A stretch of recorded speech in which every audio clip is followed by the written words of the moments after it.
자, 오늘은 겟셋마니 동산에서 예수님의 마지막 기도인데요. 자, 오늘 기도 제목은 따라서 하십니다. 습관을 위한 기도. 예. 자, 오늘 본문 말씀에 대하여 누가복음에는 좀 더 상세하게 말씀을 주시는데요. 자, 22장 39절 다 같이 합독하십니다. 예수님께서 나가사 습관을 따라 감람산에 가시매 제자들도 따라갔더니. 자, 누가복음에서는 무엇을 따라? 습관입니다. 이게 이제 헬란 말로 에토스라고 그러는데요. 이는 이제 규칙적으로 또 지속적으로 그렇게 하는 습관을 말하고 있습니다. 즉 주님은 습관을 따라 규칙적으로 하시는 습관의 영성을 가지고 계시는데요. 자, 사실 매 시대마다 우리 신실한 그리스도인들의 거룩한 열망 중에 하나가 저는 영성에 대한 열망인 줄로 믿습니다. 부자가 되고 성공을 위한 열망보다도 우리가 주님을 더 깊이 알아갈수록 더욱더 주님을 닮기를 원하고 또 주님에 대한 영성을 원하는 그 거룩한 열망을 주시는 줄로 믿습니다. 자, 여러분 저와 동일한 마음이라면 다 같이 아멘 하시죠. 이게 영성에 대한 열망. 자, 저는 목회하다가 저 개인적으로도 어떻게 하면 주님의 영성을 담고 싶을까, 그래서 나름대로 많은 기도하고 책도 많이 찾아보고 그렇게 애를 써보기도 하는데요. 물론 지금도 너무 많이 부족해서 감히 제 입에 영성이라는 말을 꺼낼 자격은 없지만, 그래도 저도 이제 목회를 하다 보니까 거의 이제 37년 정도 그렇게 왔으니까, 그래서 하나님이 긍휼히 여겨주셔서 영성에도 종류가 많이 있거든요. 우리 기독교 역사를 보면 지난 20년 동안의 역사가 많이 있는데, 그 가운데 제가 좀 독특한 영성 하나를 발견했습니다. 어느 책에도 없고 어느 제목도 없는데요. 한번 따라서 하실까요? 습관의 영성. 어떻게 여러분 말을 딱 듣는 순간에 영적 감흥이 오시죠? 우리가 영성은 우리 모두에게 영성이란 열망이 있지만 로마가 하루아침에 이루어지지 않듯이 영성도 어느 날 하루아침에 생기지 않습니다. 어느 주일날 어느 날 예배 시간에 한 번 은혜 받았다고 해서 갑자기 영성이 막 생기는 게 아닙니다. 어느 부흥회 때 한 번 한 주 동안 진하게 받았다고 해서 갑자기 영성이 생기지 않습니다. 영성은 이제 날마다 everyday 매 시간마다 이제 매 사건마다 주님과 친밀한 교제의 열망을 가지고 규칙적으로 지속적으로 그렇게 할 때 하나님은 습관의 영성을 통해서 영성을 만들어 가시는 거죠. 자, 성경에 한평생 습관의 영성으로 살았던 대표적인 한 사람이 있는데요. 자, 다니엘 6장 10절. 자, 다 같이 한번 합독합니다. 다니엘이 이 조수의 왕의 도장이 것을 알고도 자기 집에 들어가서는 윗방에 올라가 예루살렘으로 향한 창문을 열고 전에 하던 대로 하루 3번씩 무릎을 꿇고 기도하며 그의 하나님께 감사하였더라. 자, 다니엘이 철없던 시절 16, 17살 정도 때 그때 바빌론 포로로 잡혀갔습니다. 그때는 항상 교만할 때죠. 16, 17살 때는 천상천하 유아독존이죠. 자기가 제일 똑똑하고 자기가 제일 잘하고 제일 잘생기고 자신이 뿜뿜 넘칠 때인데, 자, 그럴 때에 그런 전쟁의 포로가 되어서 이제 바빌론에 끌려가서 인생의 쓴맛 그리고 인생이 얼마나 무서운지를 알게 됩니다.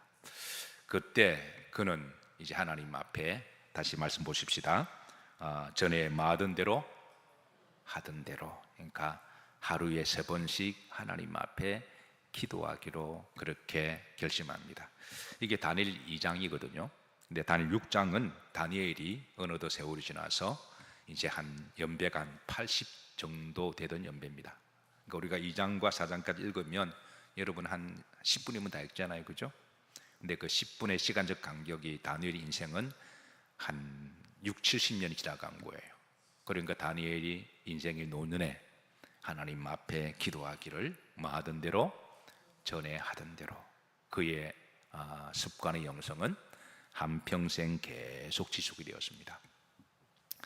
다니엘이 살던 시대는 참으로 시대가 파란만장했습니다. 이제 어린 나이에 전쟁을 겪었지만 또 바벨론도 페르시아 때문에 전쟁이 겪어지고 또 새로운 나라가 천지개벽이 되고 그렇게 요동치는 그런 세상 가운데 여러분 알다시피 하나님이 다니엘을 긍휼히 여겨 주셔서 이제 다니엘을 축복하셨는데요. 그리고 다니엘은 한 90세 정도로 살은 것으로 추정됩니다. 정확한 이렇게 연수는 기록되지 않는데 여러 가지 연구해 보면 한 90세 정도 산 거로 되는데요. 자, 여러분들은 앞으로 몇 년 더 살길 원하시나요? 이게 재미있는 거는요. 제가 가끔 이제 신방 갈 때 이제 가끔 물어봅니다. 20대, 30대들을 물어보면 대부분 목사님 한 60세 정도, 70세 정도 그렇게 이야기합니다. 그 정도 살아도 여한이 없대요. 그런데 한 50대 정도, 40대 물어보면 한 80까지 이야기하시더군요. 그런데 이제 우리 전인혁 군사님 앞으로 몇 살까지 더 살고 싶으세요? 예? 예? 80세요? 예, 근데 그건 한 60대 정도 바뀌어요. 60대 정도 물어보면 거의 90세입니다. 어쨌든 여러분들도 다니엘처럼 90세 정도까지 9988-234 하시기를 축복합니다. 근데 중요한 건 다니엘의 그 인생 여정이 그저 평탄하게 간 거예요. 평탄하게. 그렇게 인생에 큰 적도 없었고 그때 적이 참 많은, 물론 정치인들이 적이 많잖아요. 근데 정권이 바뀔 때마다 그런 계속 이제 2인자의 자리를 계속 지켜나갔거든요. 그래서 큰 적도 없었고 크게 큰 문제도 없었고 그의 삶이 늘 평탄한 것은 그의 습관의 영성이 있었기 때문에 그렇습니다. 많은 사람들이 찬양 가운데 410장을 좋아합니다. 내 영혼 평안해 그랬습니다. 좋아하는데요. 우리가 샬롬의 은총을 누리고 살아가는 사람들은 이제 대부분 보면 그 성품이 다 온유하신 분들이에요. 근데 그런 분들은 그 온유에 대한 영성이 있으신 분들입니다. 어쨌든 사랑하는 성도 여러분, 이제 이 다니엘처럼 여러분들에게 이런 좋은 습관의 영성을 위해서 기도하시기를 주의 이름으로 축복합니다. 제가 젊은 시절에 좋아했던 영성가 중에 한 사람, 리처드 포스트라고 하는 목사님이 계세요. 이분은 탁월한 저서를 많이 저술하시는데 특별히 기도에 관한 책들이 많으십니다. 그리고 그 기도에 관한 어느 부분에 영적인 훈련과 성장에 관한이라고 하는 내용이 있는데요. 자, 그런 영성 형성을 이렇게 나름대로 이렇게 정의했습니다. 한번 읽어보실래요? 영성 형성이란 그리스도의 형상을 닮아가기 위해서 매일 의도적인 영적 훈련을 반복하는 과정이다. 훈련이 습관이 될 때 비로소 그것은 우리의 성품이 된다. 그래서 영성은 하루아침에 만들어진 것이 아니라 날마다 everyday 어떤 사건을 만날 때마다 항상 이제 거룩한 영성의 훈련의 습관을 통해서 만들어지고 또 그것이 형성되면 이제 그 사람의 성품이 됨을 그렇게 일러줍니다. 자, 시대 최고의 수학자였던 이제 블레즈 파스칼이라고 하는 사람은 그의 저서 빵세라고 하는 책에서 제1천성과 2천성에 대해서 정의했습니다. 1천성은 타락한 본성이라고 설명했습니다. 그러니까 우리가 태어날 때 다 원죄의 기질을 가지고 태어나기 때문에, 그래서 이 원죄의 기질은 그냥 놔둬도 죄를 향한 중력의 법칙에 있어서 그냥 놔둬도 부패하고 그냥 놔둬도 죄를 향하여 발걸음이 나아가고 그냥 놔둬도 타락한다는 거예요. 그래서 뭐 제1의 전성, 원죄의 전성에 대해서는 그냥 내버려둬도 타락하고 그냥 자동적으로 지옥 가는 전성임을 그렇게 풀이하고, 그런데 제2의 전성을 언급합니다. 이 제2의 전성은 바로 이제 원죄의 체질에서 영적인 체질로, 육의 사람에서 영의 사람으로 그렇게 만들어가는 과정인데요. 이렇게 되는 과정은 거룩한 습관이 절대적으로 필요함을 역설합니다. 여러분, 세계 3대 천재 가운데 한 사람이 파스칼이잖아요. 세계 3대 천재가 우리가 아이작 뉴턴, 그리고 아인슈타인, 그리고 파스칼. 그래서 그렇게 머리 좋은 사람도 하나님 앞에 교만하거나 그러지 아니하고 끊임없는 영성에 대한 거룩한 열망이 있다라는 거예요. 그래서 어떻게 하면 주님의 성품을 닮아갈까? 그렇게 위대한 수학 천재라는 사람이 영성에 대한 그 열망을 통하여 그가 마침내 이제 찾은 답은 로마서 7장처럼 내 안에 육신의 자아와 영의 자아가 싸우는데 이 자에서 끊임없이 내가 기도하고 애를 쓸 때 그때 하나님이 우리의 제2천성을 만들어 주시는데 바로 이제 그렇게 함으로 말미암아 우리가 이제 주님을 닮아간다라고 그렇게 정의하고 있습니다. 그런데 원죄 체질에서 영적 체질을 만들어 갈 때 처음에 제일 힘든다고 그렇게 드러냅니다. 우리 모두도 다 그렇죠. 마치 비행기가 하늘을 날 때 비행기가 가지고 있는 최고의 에너지를 처음에 날 때 엔진의 최대 출력을 올리잖아요. 그래서 그때에 힘써서 그렇게 하늘을 날게 되면 그 다음부터는 그냥 쭉 가잖아요. 영적인 영성도 마찬가지입니다. 우리가 복음을 알기 전에는 죄의 원죄 기질에 따라 살았습니다. 그런데 이제 성령이 내 속에 들어오셔서 우리를 만들어 가시죠. 그럴 때에 이제 처음에는 힘들지만 그러나 우리가 그 기간을 체질 바꾸기를 그렇게 거룩한 영성을 통하여 그렇게 힘쓰고 애쓰다 보면 주님이 긍휼히 여겨주셔서 그게 습관이 되면 어느 정도가 되면 그 다음부터 하나님이 편하게 가게 하세요. 아멘인가요? 처음에 힘들지만 하다 보면 나중에 가게 하십니다. 어느덧 세월이 좀 지나다 보니까 제게 또 후배들도 많이 생기고 또 동력의 길을 걸어가는 후배 목사님들이 제게 가끔 상담도 하고 또 어떻게 하면 목회를 잘하는지 이 잘한다고 하는 건 세속적인 개념에 잘하는 게 아니라 올바로 목회한다는 것을 전제로 하죠.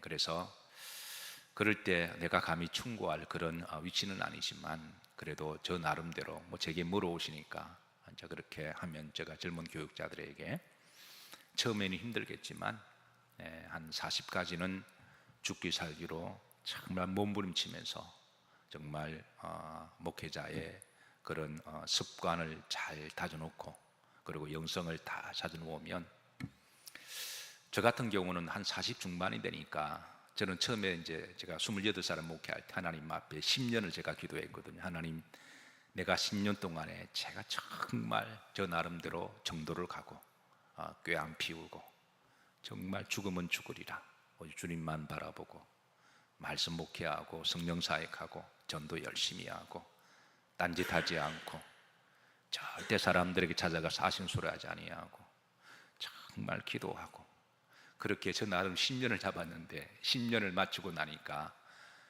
부족하다 싶더라고요. 아직 안 됐다 그래서 제가 45살로 다시 연기했습니다. 그때는 제가 미국에서 목회할 때인데요. 이제 45살쯤 되니까 하나님이 긍휼히 여겨주셔서 그때 목회가 이런 거다라고 하는 하나님이 그런 은혜를 주세요. 그래서 그 위로부터 하나님 은혜로 이제 하나님 은혜로 이렇게 이제 영적 비행을 하게 되는데 어쨌든 사랑하는 성도 여러분, 체질을 바꿀 때 처음에 제일 힘들어요. 그러나 여러분의 영성을 그렇게 세워내 오시면 하나님은 나중에 하나님이 복되게 하실 겁니다. 오늘 밤의 기도 제목은 이제 습관을 위한 영성의 기도 제목입니다. 주님은 말씀을 통해서 4가지의 거룩한 습관이 있음을 일러주십니다. 자, 우리의 롤 모델 대신 주님이 4가지 거룩한 습관이 뭐가 있는지 이제 첫 번째는 따라합니다. 기도의 습관. 자, 누가복음 39절입니다. 22장. 자, 다시 한번 합독합니다. 예수님께서 나가사 뭐를 따라? 습관을 따라. 습관이 헬란 말로 뭐라 그랬나요? 우리 교인들은 굉장히 수준이 높아요. 좋습니다. 이건 이제 지속적으로 꾸준하게 날마다 하는 그런 습관을 말합니다. 뭐 한두 번 기도는 누구나 다 할 수 있습니다. 일주일에 한 번 기도 안 하는 사람 누가 있을까요? 그런데 날마다 하는 기도가 중요한 거죠. 사도행전 3장 1절에 보십시다. 자, 다 같이 합독합니다. 시에 9시 기도 시간에 베드로와 요한이 성전에 올라가시. 자, 베드로 요한이 성전에 올라가는 이유가 뭔가요?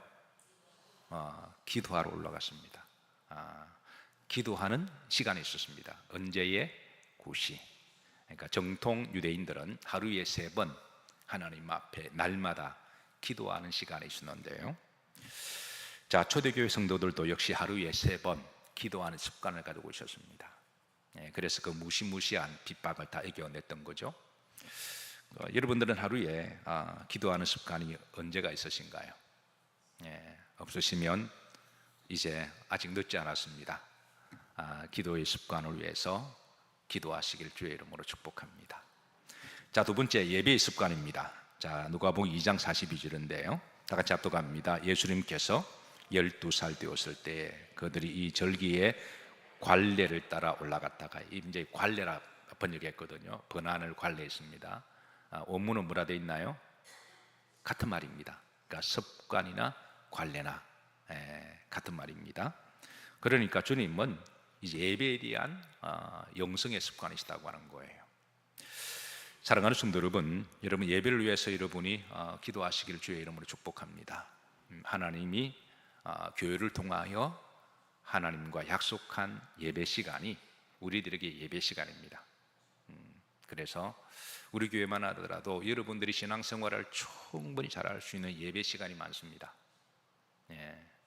그러니까 한 교회만 여러분 예배를 잘 드려도 굳이 뭐 다른 데 가서 뭐 기웃기웃 할 필요가 없다라는 거예요. 만약에 여러분들이 우리 영일교회에서 드리는 모든 예배에 대하여 만족하지 못하고 아마 다른 교회에 가서 예배를 드린다고 한들 얼마 지나서 또 만족하지 못할 겁니다.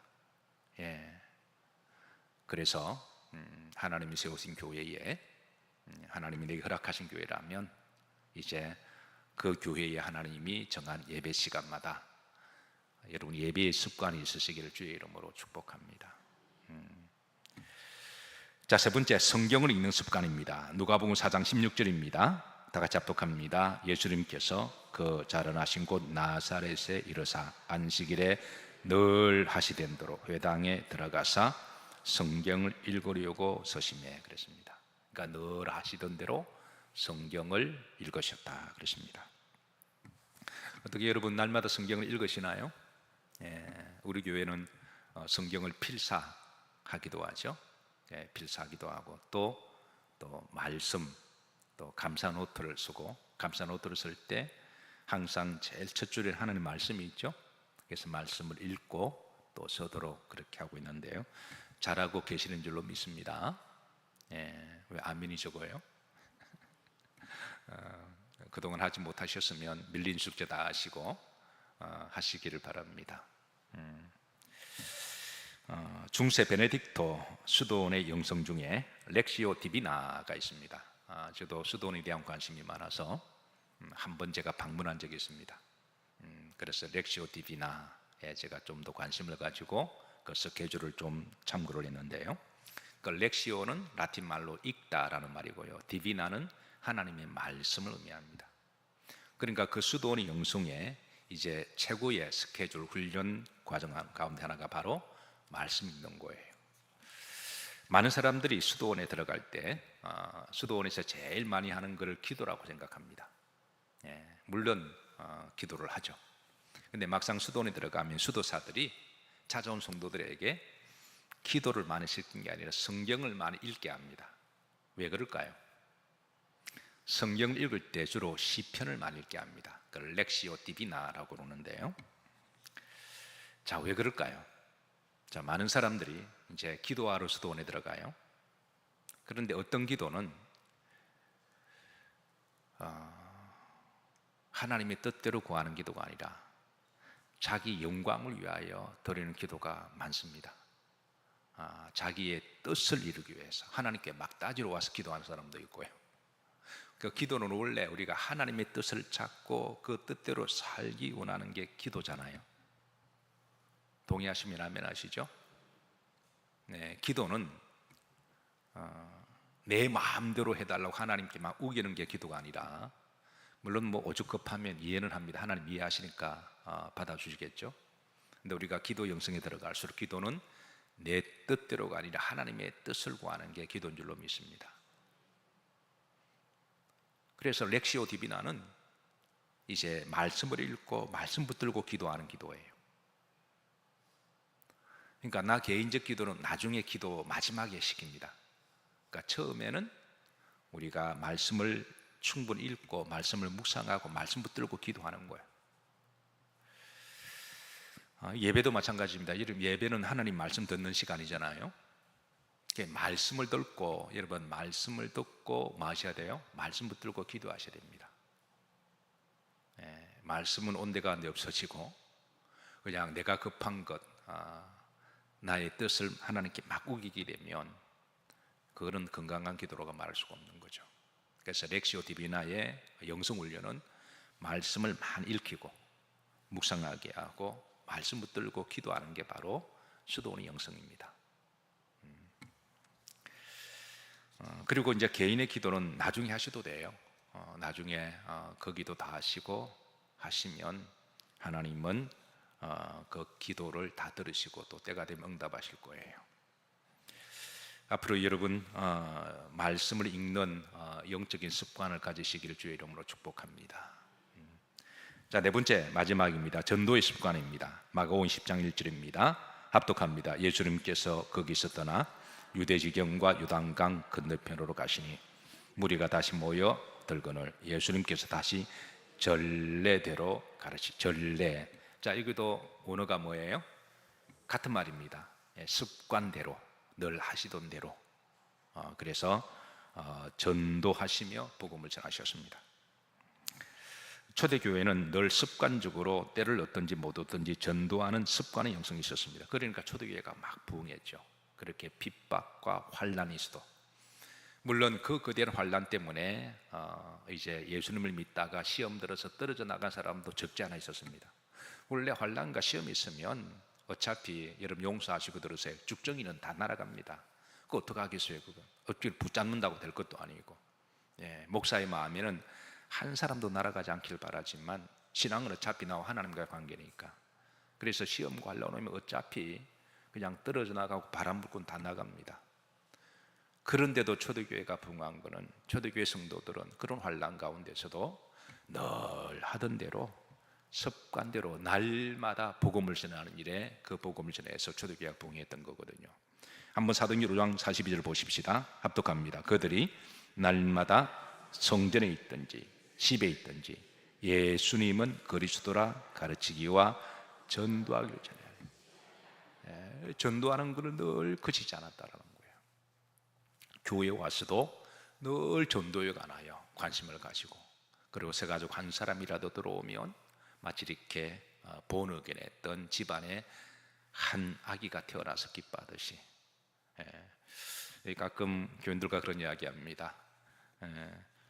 그 손주를 얻게 되면 그 할머니 할아버지들이 그렇게 또 기쁘대요. 저보고 목사님 이제 손주를 얻게 되면 그 기쁨을 맛보실 것이라고 그렇게 말씀하는 분들이 계신데요. 여러분, 교회의 최고의 기쁨인 새 가족이 들어오고 주님을 영접하는 사람들이 많이 나오는 것 아닐까요? 아멘인가요? 그냥 우리끼리만 잘 믿으면 돼요. 뭐 누가 들어도 나는 관계없어요. 그건 주님의 마음이 아닙니다. 주님은 한 사람이라도 들어오면 천국 잔치를 베푼다 그랬거든요. 저는 우리들에게 이런 주님의 마음이 있기를 기도하고 소망합니다. 우리가 그런 마음이 있을 때 새가족 한 사람이라도 들어오면 관심도 달라지고 또 웰컴하게 되고 또 잘 섬기게 되는 것이죠. 저는 그런 교회가 되기를 축복합니다. 어디서 굴러온 돌, 이런 말은 입에도 담지 마시길 바라요. 그 집이 본인 집인가요? 주님 집이지. 교회는 주님 집이잖아요. 그러니까 상처받고 오갈 데 없는 사람 특별히 오시게 되면, 여러분 일단 교회 처음 오시면 다 상처가 있다고 보시면 돼요. 오죽했으면 뭐 교회를 옮길까요? 오죽했으면 여러분 교회 올까요? 믿지 않는 사람 교회 들어오는 게 이게 쉽지 않습니다. 큰 마음 가지고 교회 들어왔는데 본척 못 본 척하고 그냥 이렇게 하루 훑어보고 그러면 그건 주님이 기뻐하지 않으세요. 한 영혼 오면 정말 주님을 맞이하는 것처럼 그렇게 따뜻하게 맞이하면 또 그 사람 은혜 받으면 또 온 집안을 또 구원시키잖아요. 초대교회는 이제 성전에 있어도 늘 새가족 이야기를 하고, 그리고 집에 있어도, 여러분 집에 믿지 않는 분들 계시면 믿지 않는 분들을 위해서 믿음의 본이 되시기를 주의 이름으로 축복합니다. 네, 평소에 잘 섬기시고 평소에 인격적으로 신실하게 잘 그렇게 사랑하셔서 때가 되면 그렇게 하면 반드시 마음 문이 열립니다. 네, 그래서 늘 전도를 힘쓰고 18세기 영국에 놀라운 영적 부흥이 일어났습니다. 이때 영적 부흥을 이끌었던 많은 사람들이 있었는데요, 대표적으로 에반 로버츠라고 하는 사람이 있습니다. 그는 원래 평신도였어요. 근데 원래는 이제 너무 주님에 대한 일에 뜨거움이 있어서 주의 종을 가기로 했습니다. 그런데 신학교를 다니다가 이 일보다 더 기뻐하는 게 전도자의 삶이다 그래서 중간에 졸업하고 한평생 전도하는 일에 열정을 다합니다. 그래서 많은 사람들을 전도를 해요. 사람들이 그에게 이제 어떻게 그렇게 전도를 잘하냐라고 비결을 물었는데요, 그가 말하기를 만나는 모든 사람들에게 그리스도를 복음을 전하는 습관을 가지는 게 중요하다라고 가르쳐 주었어요. 그러니까 어떤 사람을 만나더라도 항상 복음적인 관점에서 그 사람을 만나는 거예요. 이 사람이 구원받았느냐, 구원받지 못했느냐, 복음을 알고 있느냐, 알고 있지 못하느냐. 자, 그렇게 보다 보면 두 종류의 사람으로 카테고리가 나눠진대요. 첫 번째, 복음을 알지 못하는 사람. 그런 사람을 만나면 평소에 잘 섬긴답니다. 그냥 말 한마디로 여러분 그 영혼이 그렇게 구원받기 쉽지 않습니다. 결국은 섬김과 평소에 그런 인격적인 그런 교제를 통해서 마음이 열어지는 거죠. 그래서 평상시에 잘 섬기고 또 사랑으로 대한다 그럽니다. 자, 그리고 두 번째, 그런데 이제 처음 만났는데 그 사람이 믿는 사람입니다. 복음을 알고 있는 사람입니다. 그러면 그 사람에게 굳이 또 복음을 전할 필요가 없잖아요. 그럼 어떻게 해야 될까요? 그런 사람에게는 어떻게 하든 우리가 힘을 합쳐서 복음의 동지가 되기를 위해서 기도한다라는 거예요. 카테고리 나름 크게 두 종류입니다. 믿지 않는 사람이나 믿는 사람. 믿지 않는 사람 만나면 때를 얻든지 못 얻든지 기도하면서 평소에 잘 쉬면서 이제 전도하고, 믿는 사람이면 이제 어떻게 힘을 합쳐서 복음의 동력자가 되기를 위해서 그렇게 기도한다라는 거예요. 저는 여러분들에게도 이런 전도의 영성이 있으시기를 주의 이름으로 축복합니다. 여러분이 일하는 일터도 하나님 전도하라고 보내신 것을 기억하시고, 항상 우리는 이 가슴 속에 총알이 장전되어 있듯이 복음이 항상 장전되어야 됩니다. 그래서 누구를 만나더라도 이 사람이 나에게 유익이 되냐 안 되냐 이렇게 보지 마시고, 이 사람을 전도를 해야 될 사람인가 말아야 될 사람인가, 그런 관점으로 보시는 게 하나님이 더 기뻐하십니다. 자, 여기까지가 주님의 네 가지 습관입니다. 자, 주님의 네 가지 습관, 우리에게 롤 모델이 되셨는데요, 첫 번째가 뭐죠? 기도하시는 습관. 두 번째가 뭐죠? 예배드리는 영성. 세 번째가 뭐죠? 하나님의 말씀을 늘 읽는 영성. 네 번째가 뭐죠? 전도하는 영성. 이를 위해서 여러분 습관이 되기를 기도하시기를 축복합니다. 말씀을 마치면서 마지막 하나 더 제가 여러분들에게 말씀 제목을 드립니다. 기도 제목 드립니다. 자신의 성공을 위하여 성공의 습관을 한번 만들어 보세요. 우리가 세상에서도 자기 분야에서는 성공해야 되잖아요. 우리가 무슨 일을 하든 자기 분야에서 성공해서, 그래서 성공하면 그 지위를 통해서 많은 사람 영향력을 미칠 수가 있으니까. 그래서 성공한 사람들에게는 나름대로 습관이 있습니다. 좋은 습관들이 있습니다. 그래서 저는 여러분들이 여러분의 분야에서 다 성공하시기를 주의 이름으로 축복합니다. 그냥 영부영 성공하는 사람은 없습니다. 남들보다 더 많이 노력하거나 남들보다 더 좋은 습관들이 있습니다. 그 습관을 기도하셔서, 그래 루틴을 만드셔서, 그래서 여러분의 분야에서 성공하셔서 주께서 성공하시고 난 다음에 따라서 하십니다. 이때를 위함이 아니냐, 그렇게 말씀하실 때 기쁘게 즐겁게 주님 이때를 위함입니다, 그렇게 해서 서임 받으신다면 더 영향력 있는 성도가 되리라고 그렇게 믿습니다.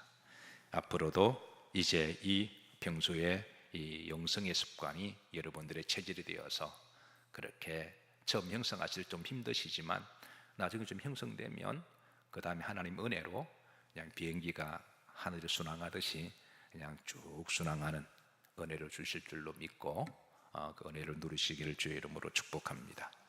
자, 우리 찬양 들으십니다.